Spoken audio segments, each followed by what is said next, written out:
Jeff dan Liu tidak mendengar apapun dari orang tuanya setelah itu. Mereka berada di dalam kamar sampai tengah malam dan akhirnya turun ke ruang makan setelah mereka yakin orang tuanya telah tertidur. Liu bilang kalau dia merasa lega atas kejadian itu.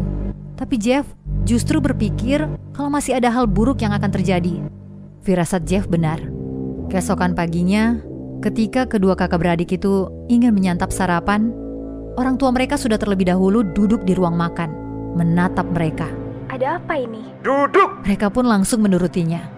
Sang ayah, Matt Woods, memulai ceramahnya. Apapun yang terjadi kemarin seperti memukul teman yang hanya menyentuh sepeda kalian, meneriaki polisi, membantah ayah dan ibumu, hal itu jangan pernah diulang. Ya kami juga gak bakal mukul dia lah kalau cuma pegang sepeda. Jeff seketika menjawab. Diam!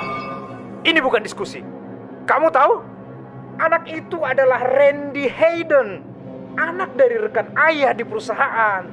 Apa kalian gak mikir dulu sebelum memukulnya? Hanya karena sebuah sepeda. Kamu tuh gak mikir ya, Jeff?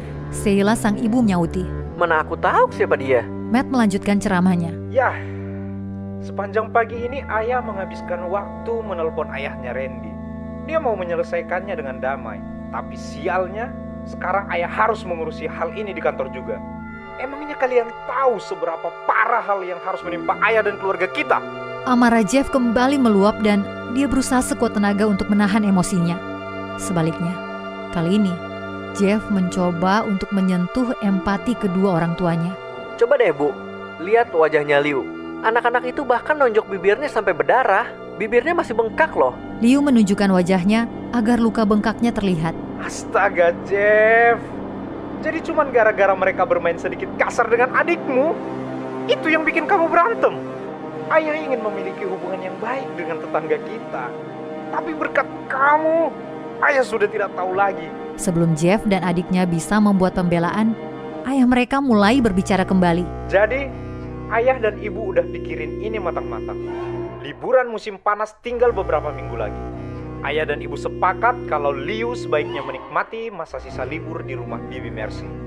Ayah dan ibu sudah bilang juga ke Bibi Mercy dan katanya gak keberatan kalau Liu tinggal dan main di sana. Baik Jeff maupun Liu kebingungan dengan keputusan ini. Keduanya mulai protes.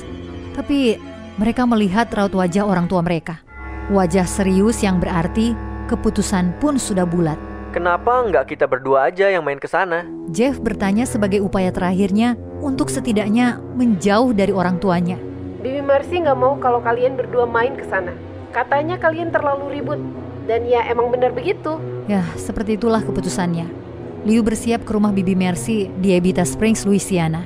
Sebuah kota kecil yang bahkan lebih kecil dan lebih membosankan dari kota Mandeville. Jeff melihat adiknya pergi dan kembali ke kamar tidurnya.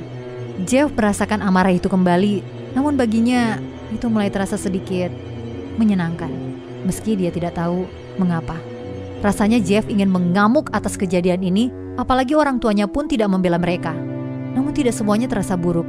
Contohnya, perasaan amarah ini rasanya Jeff hampir tidak bisa mengecapnya. Rasanya seperti sirup manis yang kental mengaduk-ngaduk dalam dirinya. Tentu saja, dia tahu bahan tambahan yang akan melengkapi rasanya. Perasaan puas yang dirasakannya ketika dia melihat Randy dan teman-temannya ketakutan menyatu dengan amarah menjadi kombinasi sempurna yang memabukkan Jeff. Jeff tertidur sambil membayangkan sirup yang kental itu, kejahatan yang masuk ke dalam jiwanya. Jeff menginginkannya, namun dia tahu bahwa itu merusak dan tidak ada kebaikan yang datang dari perasaan itu. Beberapa hari berlalu dan ketegangan semakin memuncak antara Jeff dan orang tuanya.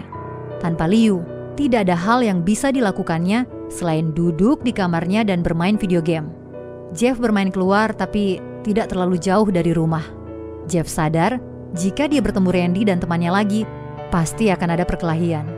Selama beberapa hari tidak ada yang terjadi dan Jeff yakin bisa berhasil melewati masalah ini.